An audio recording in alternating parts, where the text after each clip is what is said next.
An annual holiday tradition gets a new look and helps change how audiences see the famous Nutcracker Ballet. Senior arts correspondent Jeffrey Brown explains how one ballet company is making this long-awaited leap. It's part of our ongoing Race Matters coverage, as well as our arts and culture series, Canvas. On a recent night at the Boston Opera House, audiences braved New England's chill for a beloved Christmas tradition presented by the Boston Ballet. The Nutcracker, with music by Tchaikovsky, now with choreography by Mikko Niisinen, the company's artistic director. Boston Ballet has performed the holiday classic every year for nearly 6 decades, including virtually in 2020, when performances across the country were forced online by COVID. But this season marks a first. When they presented the new head, it was just so special. I felt seen. Daniel Durrett, one of several dancers cast as the titular Nutcracker, is dancing in a costume that matches his skin tone. I have just grown up doing so many different versions of the Nutcracker, and I never saw myself as the Nutcracker because it was a certain look to it. No matter the version, it just kind of was always the same color. The wooden toy that later transforms into a dashing prince is traditionally white. Durrett made his debut in the role last year. I think last year it was a bit of a disconnect when I took off the Nutcracker head. Artistic director Niisinen says he had started to feel the same way. We have some amazing black dancers doing the lead role, and it felt like, that's a little strange. So he commissioned a new Nutcracker head for Durrett to wear this season. You have to think about these things differently and ask yourself questions, and we're coming up with a slightly different answers today than everybody did 50 years ago or 20 years ago. And I'm super happy with the end result, and I bet this is the future in our industry.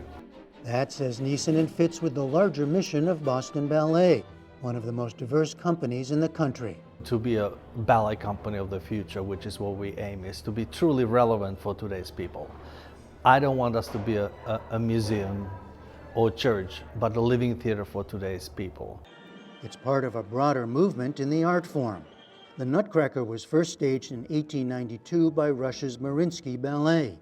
The New York City Ballet, which premiered George Balanchine's iconic version of the Nutcracker in 1954, made history 5 years ago when 11-year-old Charlotte Nebres performed as its first Black Marie in many adaptations of the tale known as Clara, the heroine of the story.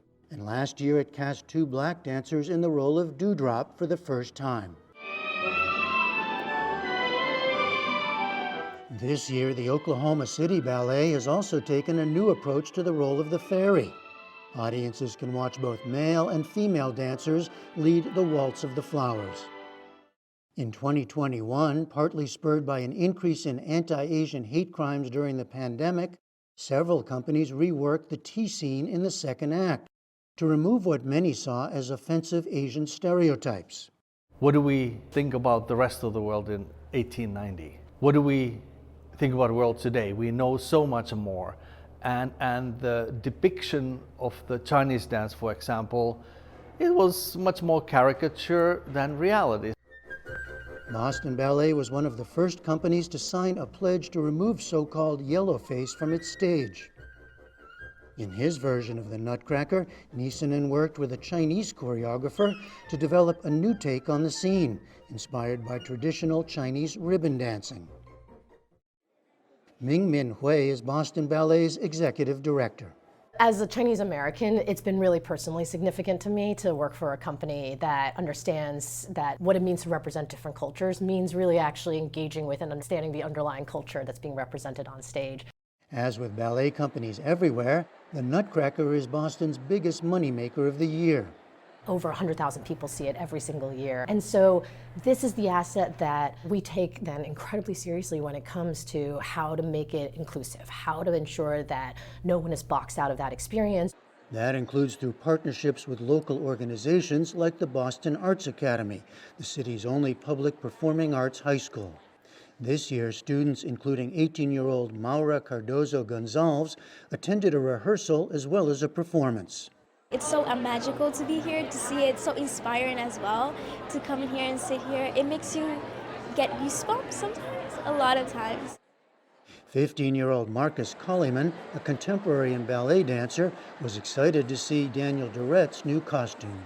I never really thought about that at all until I saw, I was like, wait, that's, that Nutcracker's black. I was like, he looks like me. For Duret himself, that's the point.